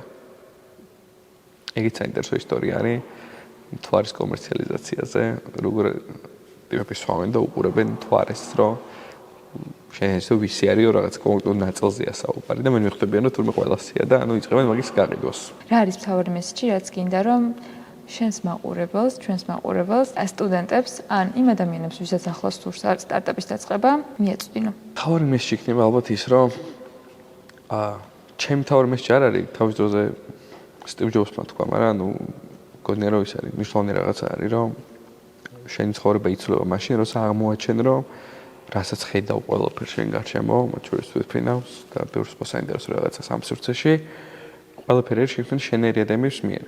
და შენსა და მათ შორის განსხვავება არის მხოლოდ ის, რომ იმ ადამიანმა უფრო მეტი მოინდომეს. და ალბათ ეგ უნდა აღმოაჩინოთ, როცა სტუდენტი ხარ, უნდა აღმოაჩინო ის, რომ შენს გაქვს ის უნარები და შენ შეგწევს ის ძალა, რომ რაღაცებს შეცვალო. იმიტომ რომ ოდესღაც ვინც რაღაც აი ამ კონკრეტულ ფირმას აკეთებდა, ისიც შენერი ტიპი იყო, ისიც სტუდენტი იყო, ისიც შეშინებული იყო, იმაც არ იცოდა რა უნდა და მაგრამ იმან ის ძალა მოიკრიბა, თავის თავში იპოვა ის ენერგია და აგერ კი გამოვიდა და ხა ჩვენ გვიმშვენებს ბექგრაუნდს. შესაბამისად, ეგ უნდა დაიჯერო და იწამო, რომ ყველანი ვართ ერთნაირები, ყველას შეგვიძლია იმის მიღწევა რა ის გჯერათ და გვწამს, რადგან სამყაროს ხანდახან ვერ გამithარდებოდა. რომ არა ადამიანები ვისაც თავიანთი შესაძლებლობის არ ჯეროდეს, ხო ეგრეა, იმიტომ რომ ზოგი წამალს იგონებს, რომელიც ადამიანებს არჩენს, ზოგი იგონებს კოსმოსურ შატლს, რომელიც კოსმოსში გადის და ბრუნდება და შენც უბრალოდ ეგეთივე ადამიანი ხარ. მთავარი არის რას მოინდომებ და რამდენად დაიჯერებ, მაგიტო ვიძახი რომ წეგანს მაგიტო ვთქვი რომ სურვილი, ჟინი და დისციპლინა. შენ თუ ესენი გაქვს, უბრალოდ ეგეთივე ადამიანი გახდები შენც და შენ შექმნი რაღაცა. ღირებულს, რომელიც სამყაროს თუ არა მინიმუმ შენ გარშემო მყოფებს ან შენ ქვეყანას უკეთეს ადგილად გახდეს. ვინ გინდოდა რომ ყოფილიყავი და რა გამოხვედი? ბავშვობაში მინდოდა ჯარისკაცობა. ბავშვებში ძალიან ბევრი რაღაც მინდოდა რა. ბავშვებში პირველ რიგში მინდოდა იყო ჩემი მეზობელი ვეფხო, მინდოდა რომ ყოფილიყავ. ვეფხო ერქვა და ქვია ამ ადამიანს და მთელი ცხოვრება გარეშთან მოკითხა ვეფხოს. მთელი ცხოვრება გარეშთან ავტომანქანები ეყენა ხოლმე და სულ რომ ვეფხოსი იყო ყველა. და აღმოჩნდა რომ ვეფხო იყო მექანიკოსი და რომ ეკითხებოდა ხოლმე ბავშვობაში ვინ გინდა გამოხვიდე იყო ვეფხოობა ამ შემთხვევაში. მაგრამ მექანიკოსი ვერ გამოვედი, მაგრამ რაღაცა ჭხირი კედელავ მეც რა ცხოვრებაში. ძალიან მიყვარს ეს კითხვა უსმენ ხოლმე ფაუნდერებს თავიანთი ცხოვრების მთავარ მიზანზე. რა არის შენი ცხოვრების მთავარი მიზანი? რავი, ძალიან ბევრი რაღაცა ალბათ რა, რა გამოძრავებს რომ რაღაც ახალი შექმნა და რაღაც ახალი გააკეთო? ალბათ პროცესი. პროცესი მომწონს ძალიან რა. გუშინ საუბრობდი მეგობრებთან ერთად, რომ პროცესი არის საინტერესო ძალიან. ის კი არა რაღაცა საბოლოო შედეგი ხო ყველას გვინდა, რომ საბოლოო შედეგი საინტერესო დადგეს. მაგრამ ჩვენთვის უფრო მეტად არის პროცესი. ეს კეთების პროცესი მომწონს და ეს მაძლევს სიამოვნებას. და ალბათ ეგ არის მთავარი რაღაცა мотиваცია, რომ რაღაცების კეთების მარცხისა და რაღაცების მიუხედავად ამას თავს არ ვანებებ რა, მივყვები ბოლომდე, იმიტომ რომ ამ პროცესს სიამოვნებს და ამით ძალიან ვკაიფობ და ეგ არის გამთელი მოყავი. ამ კეთების პროცესში რამდენად მნიშვნელოვანია გამართლება, რომ გაგიმართლოს და შენი აზრით ქონდა თუ არა გამართლებას შენს ცხოვრებაში და შენს წარმატებაში დიდი როლი. გამართლება არის მე მგონი რომ რაღაც სახში რომ იჯდე და არაფერი არ აკეთო და არც გარეთ არ გამოხვიდე. ვერაფერი ვერ გაგიმართებს, ვიღაც არ მოვა და არ გეტყვის რომ ჩვენ რაღაცა არის გინდა თანხა, გინდა რაღაცა წარმატება ან რაღაცა. გამართლება არის ჩემი აზრით ბევრი მცდელობის შედეგი. კი არსებობს რაღაცა ზუსტ დროს და ზუსტ ადგილას ეგეთი მომენტი და ეგეც შენი მოძრაობის შედეგად შეიძლება იმ ზუსტ დროს და ზუსტ ადგილას გაჩდე და მოხვდე. ეგეც არის, რა თქმა უნდა, რომ გამართლება მნიშვნელოვანი არის, მაგრამ თუ შენ არ მოძრაობ და შენ თუ მოძრაობაში არ ახარ, ვერანაირად ვერაფერი ვერ გაგიმართლებს, ანუ ეს გამართლება შენთან თავსებადობაში ვერ მოვა. მაგრამ თუ მოძრაობ კი, ანუ არის იღბალი, საჭიროა და კი მეც ვფიქრობ, რომ რაღაცა ცხოვრების რაღაც ეტაპზე მქონდა კარგი იღბლის მომენტები, მაგრამ შემიძლია ვთქვა, რომ ეს იყოს და ჩემი მოძრაობის შედეგი რა, იმიტომ რომ მე რო რაღაცა სიტყვაზე ის რაღაცები მანამდე არ გამეკეთებინა, მე პირობითად იმ ადამიანებთან შეხვედრა იქნებოდა თუ იმ საქმეში ჩართვა, იქ ვერ მოხვდებოდი, იმიტომ რომ მე რო სახლში ვდარიყავი და კომპიუტერი მეთამაშა და მე არაფერ მეკეთებინა, ანუ ეს ვერანაირად ვერ დაალაგდებოდა, ანუ ეს ტიპები მე არ მომაკითხავდნენ და არ მეტყოდნენ, რომ სანდრო წამო საქმეში ერთად ვქნათან არ ვიცი, რაღაცა გავაკეთოთ. კი, გამართლება არსებობს და ასე ვთქვათ, ძალიან ისეთი ადეკვატური რაღაცა არის, მაგრამ იმისთვის რომ გაგიმართლოს უნდა იმოძრაო, მაგრამ ამ მოძრაობაშიც ხანდახან საჭირო რომ რაღაც მომენტში სადღაც ზუსტოს მოხდე. ან ზუსტ ადამიანებთან მოხდე. იმიტომ რომ ეგეც შეიძლება ძალიან ბევრს მოძრაობ, მაგრამ ანუ არ სწორდებებთან მოძრაობ რა და კაი კითხვა ვერ მოხდე. მაგრამ ეგეც არის კი, რომ ანუ აი შენ რაღაც მომენტში იქ გაიჩიტო. რომელმა ადამიანმა მოახდინეს შენზე გავლენა?